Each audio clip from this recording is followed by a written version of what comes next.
Bueno, buenos días. En esta oportunidad vamos a comenzar con esta clase de Historia del Perú. En esta oportunidad vamos a comenzar con el primer horizonte, ¿verdad? De la cultura peruana, que es la cultura chavín, ¿verdad? Ya habíamos hablado por mucho tiempo, ¿no? De los periodos de la periodificación de la historia del Perú, ¿verdad? Habíamos quedado en que la historia del Perú, pues, les mostré, ¿no? Que más o menos es como una espiral, ¿no? Que una cultura nace y luego viene otra que aprende de la anterior y así se van desarrollando con el tiempo, ¿verdad? Y anteriormente, pues, a este tema hemos hablado, pues, ¿no? Del periodo arcaico, ¿cierto? Donde vimos, pues, algunos centros ceremoniales importantes, ¿no? Pues, marcaron una tendencia para que luego se vaya formando, pues, ¿no? Lo que es la civilización, ¿verdad? En el periodo arcaico también, pues, vimos lo que es este proceso por el cual la cultura empieza a surgir, ¿no? En el caso de Caral. Luego vimos el periodo formativo, ¿verdad? Donde ya empezamos a ver centros ceremoniales, ¿no? Que todos pues están alrededor de un culto, ¿no? O de un centro de poder teocrático, ¿verdad? Y hablamos de eso, ¿verdad? De que los sacerdotes eran los que tenían todo el poder. ¿Y por qué? Porque, como lo hemos dicho, ¿no? Si nos ponemos en su lugar de la población de la época, ¿verdad? Si tú eres un campesino que nunca has visto nada de hace 3000 años, ¿verdad? Que solamente te has quedado en tu valle y tu papá, tu abuelo, tu tatarabuelo está en ese valle trabajando y no conoces nada, nunca has visto ni un libro, nunca has leído pues de algún país, alguna ciencia, nada, absolutamente nada. Solamente sabes que estás ahí y tus papás trabajan de eso y tú tienes que trabajar también de eso. Entonces es muy fácil que una persona, pues, ¿no? Te diga, yo conozco los astros, ¿no? Y te diga, mañana va a llover y llueve, pues para ti es un genio, es un adivino, es un mago, es un dios, ¿cierto? Eso es lo que pasó, pues, con las primeras poblaciones de estos templos, ¿verdad? De estos centros ceremoniales. No, ponte en su lugar de los campesinos. Si tú fueras un campesino de la época, viene una persona y te dice, mira, yo puedo leer los astros. Y te dice, eh, en 2 días va a hacer calor, o en 2 días va a llover, y llueve, o hace calor. Y pasa exactamente lo que te dice el sacerdote, tú vas a creer que es un dios, es un adivino, es un mago, ¿cierto? Y eso pasó. Entonces, que las sociedades se giraban en torno a el sacerdote, que lo sabía todo, era como un nexo, un comunicador, ¿verdad?, entre la población, que era en su mayor parte agrícola, y las personas, y los dioses, ¿no? Entonces, que para los sacerdotes era muy importante tener conocimientos de astronomía, ¿verdad? Del comportamiento de las estrellas, ¿verdad? De calcular las estaciones, de la matemática, ¿verdad? Entonces, conociendo eso, podían pues gobernar los pueblos, ¿verdad? Era prácticamente la labor de líder era delegada a los sacerdotes. Por eso se dice, pues, ¿no? Desde ese momento hasta ahora, siempre, ¿no? El conocimiento es poder, ¿verdad? El conocimiento te da una ventaja sobre el resto, ¿no? Para bien o para mal. Entonces, entramos ya a lo que es el primer horizonte. Y nos topamos con una cultura muy, muy interesante, que es la cultura chavín, ¿no? La civilización chavín. Como hemos dicho, ¿no? La historia del Perú se divide por horizontes y por intermedios. ¿Dónde comienza todo? Aquí, en la cultura chavín, es el primer horizonte. Pero, ojo, chavín, la cultura chavín, no surgió de la nada, no es un inicio, no es una es el inicio del primer horizonte, pero no es el inicio de la cultura ni de la civilización. Chavín es una síntesis, es un resumen de las culturas que vinieron antes que Chavín, ¿cierto? ¿Por qué? Porque ya lo habíamos dicho. Porque antes de Chavín existió Caral, existió Sechín, existió Cunturhuasi, ¿verdad? Esos centros ceremoniales, ¿verdad? Mucho más antiguos que Chavín, 1000 años antes que Chavín, ¿cierto? Entonces Chavín es un resumen. Y como es un resumen, es un horizonte. Un horizonte es una cultura que abarca pues una gran cantidad de territorio y de influencia cultural y de influencia política. Ese es un horizonte cultural, ¿verdad? Un horizonte. ¿El primero cuál es? Chavín. ¿Por qué? Porque fue el resumen de las demás culturas que vinieron antes. ¿Cómo es esto? Es decir, que Chavín aprendió muchas técnicas que venían desde antes, desde Caral, desde Kunturhuasi, desde Sechín, ¿no? Hablamos de estos centros ceremoniales, ¿no? Que estaban en la sierra, en los Andes, ¿verdad? Sechín, donde estaban pues en esa fortificación, en las paredes estaban pues imágenes talladas de guerreros haciendo pues sacrificios, ¿verdad? Con imágenes de hombres con las cabezas degolladas, ¿no? Que un hombre agarra la cabeza de otro, otro está con una hacha, ¿verdad? Y les enseñé, ¿verdad? Las imágenes están en el grupo de la representación de estos soldados, ¿verdad? Con las cabezas colgadas en el cuerpo, ¿verdad? Y esto, ¿qué nos hace, eh, bueno, qué evidencia nos da? ¿O qué inferimos con estas imágenes colocadas en el templo de Sechín? Que fue pues un culto muy importante. Y aprendemos algo, que en este periodo, en el periodo formativo y en el primer horizonte, la religión fue muy importante. ¿Por qué? Porque quienes tenían el poder, los sacerdotes. Y volvemos a lo mismo. Un sacerdote tenía todo el poder porque podía, con sus conocimientos, ¿no? de astronomía, de matemática, del clima, podía predecir el futuro, ¿no? ¿Cómo predecir el futuro? Para la época, predecir el futuro era como decir, como te dijeron, en una semana va a ser invierno, en 2 semanas va a empezar la primavera, en un mes puedes cosechar. Entonces, tú que eres un campesino del año 3000 antes de Cristo, que nunca ha salido de tu valle, que no sabe leer, que nunca ha leído un libro, pues para ti va a ser un acto de magia pura, ¿verdad? Vas a ver un dios ahí. Entonces, la gente, las masas, creyeron en los sacerdotes y los cultos, las religiones, se volvieron muy importantes, ¿no? Porque era una forma de demostrar poder. Entonces, podemos este, decir de que la religión y la política eran una sola en este periodo, en el formativo y en el primer horizonte. Entonces, estos pequeños cultos, ¿verdad? Estos pequeños centros ceremoniales donde se practicaba algún culto, ¿verdad? Religioso, empezaron a ganar mucho poder. Pero hacia el año 1000 antes de Cristo, ¿no? Cuando en Grecia estaban floreciendo las polis, ¿verdad? Cuando Esparta estaba pues preparando a sus soldados, cuando en Atenas estaba pues los grandes filósofos debatiendo en Acrópolis, cuando en Egipto ya estaba prácticamente en el periodo pues tebano, ya estaban pues muy avanzados en su historia de los reyes y los faraones. Acá en los Andes, ¿no? En Sudamérica surgió una gran civilización, un gran templo y una gran religión que fue muy importante porque se difundió en muchas partes de los Andes. Hablamos de Chavín. ¿Qué cosa es Chavín? ¿Es un estado? ¿Es un imperio? No, es un culto, es una cultura que va a ser una sola con su religión. ¿De acuerdo?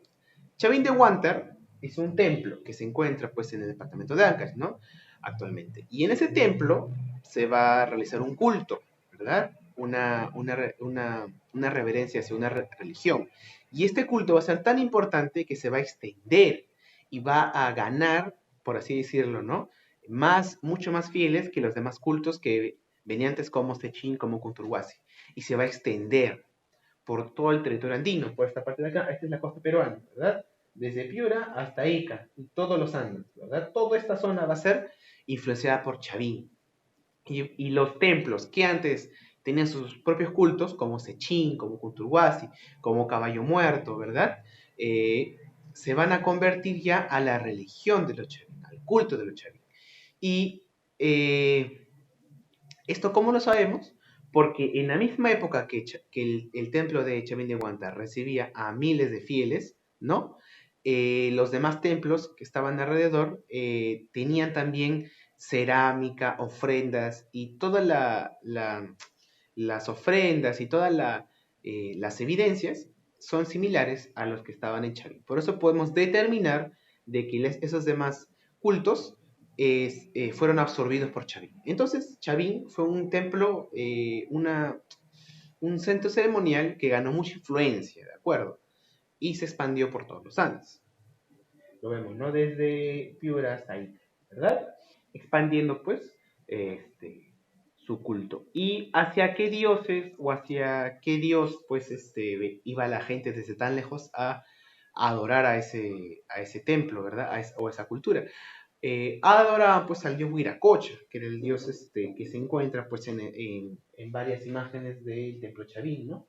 Que es un dios que tiene como un velo así y tiene pues dos varas, ¿no? Y este dios pues lo vemos desde las épocas de Sechín, lo vemos, ¿no? Que fue 1000 años antes que Chavín, pero acá ya su culto empieza a ganar más, más fieles, ¿verdad? Cuando una religión, cuando un culto tiene muchos fieles, se vuelve más importante, ¿verdad? Una religión no es nada sin sus fieles, ¿no? Es como que yo te dijera, ¿qué religión actualmente tiene más valor? La religión o el culto, ¿no? ¿Qué culto tiene más valor al día de hoy? ¿El culto a Zeus o el culto a Alá? Hoy en día, pues no existe ningún fiel, ni uno solo, a Zeus, pero existen millones de fieles a Alá, son los musulmanes, ¿no?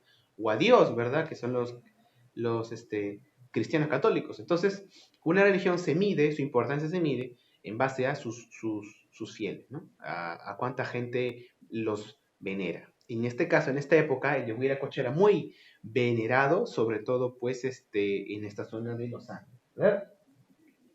Ahora, ¿qué cosa era Chavín? Ya lo hemos dicho, era un templo, era un centro ceremonial.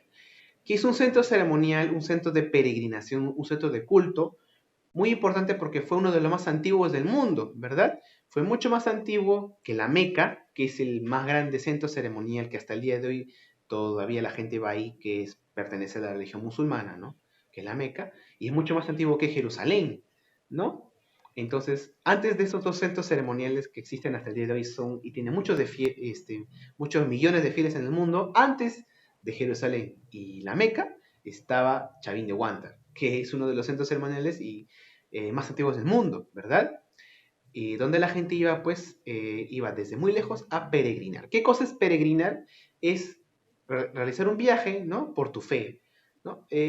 Hasta el día de hoy se da esa costumbre, ¿verdad? En el Perú, cuando tú quieres ir, digamos, ¿no? En mi pueblo, o imagínate que estás en cualquier pueblo del Perú, ¿no? En mi pueblo se celebra, pues, la Virgen de las Mercedes, por ejemplo, ¿no? Y tú eres fiel a esa Virgen. Entonces vas a ir desde cualquier rincón que estés, cuando sea su fiesta festiva, su fiesta festiva, cuando sea su día festivo de la Virgen, tú vas a ir desde muy lejos para ver ese día, ¿verdad? Y eso pasa en muchas regiones de Perú, la fiesta de la Virgen de Chapi, las fiestas de la Virgen de la Candelaria, ¿no? La gente peregrina, ¿no? Va desde muchos rincones del Perú a ese lugar por ese día, ¿no? Para rendirle culto. Y eso se da desde las épocas de Chavín, ¿verdad? La gente iba desde muy lejos a dejarle ofrendas a ese templo. Por eso que su culto se extendió y se volvió muy importante. Y por eso que decimos que fue el primer horizonte. Ahora, ¿por quién fue descubierto este templo? Para terminar, este templo, ¿no? Que aquí más o menos lo vemos, pero dibujado, pero las imágenes yo siempre las dejo en el grupo, ¿no? Para que las se vean mejor. Fue descubierta pues por el padre de la arqueología peruana, ¿no? El arqueólogo más importante de la historia del Perú, conocido como Julio Cetello. Este nombre de repente te suena porque planteó una de las teorías, ¿verdad? Para el origen de la cultura peruana, ¿no? ¿Por qué? ¿Y por qué planteó esa teoría autoctonista? Porque esta persona, Julio Cetello, descubrió el templo Chavín en el año 1919, hace 121 años, ¿no? No, 101 años, claro, estamos en 2020. Pero imagínate, para la época, en el año que él lo descubrió, no se conocía ninguna otra cultura que sea más antigua que Chavín, ¿no? En época de Julio Cetello se creía que antes de los incas solamente habían culturas, pero menores, que no se había desarrollado una cultura superior. Pero cada año en historia, desde la época de que él la descubrió, que Julio Cetello hasta ahora, nos damos cuenta de que la cultura peruana fue muy, muy antigua. Eh, Cuando llegaron los españoles, ¿no? Por así decirlo, eh, solamente se sabía que existía la cultura incaica y no se pensaba que antes había otra cultura. Luego, cuando investigaron más, se dieron cuenta que existía otra cultura antes, que fueron los Wari.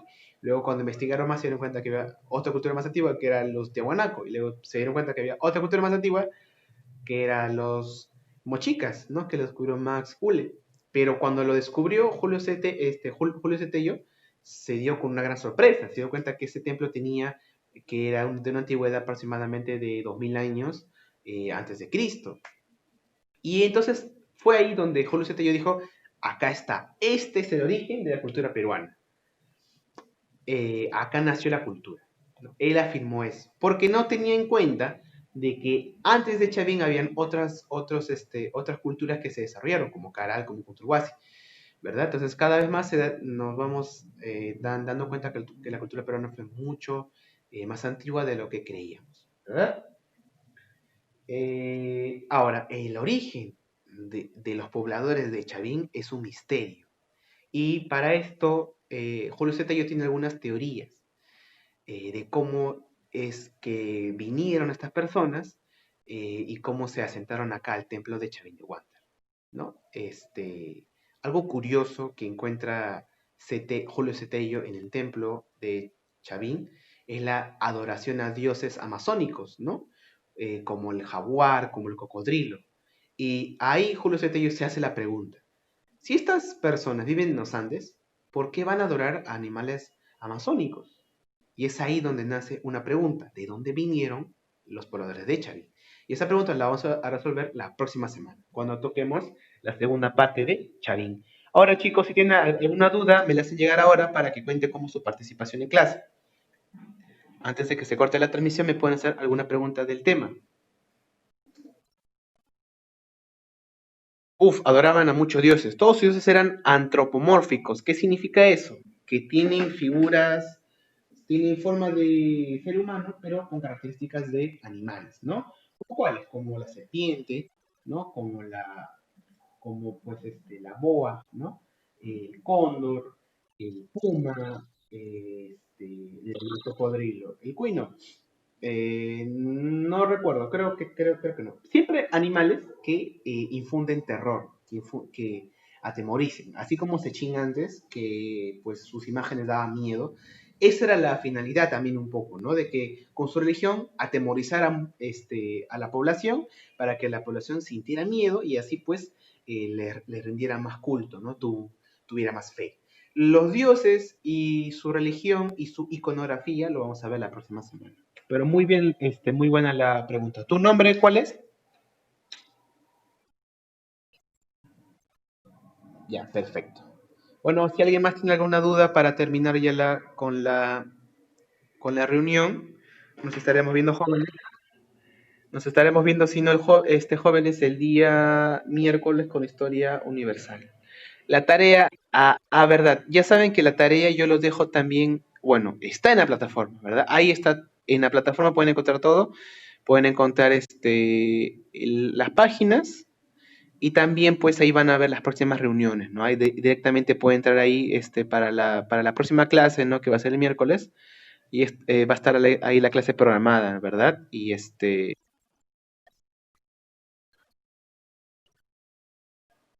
no, no, como siempre empiezan las clases a las 9 de la mañana, acuérdense de eso.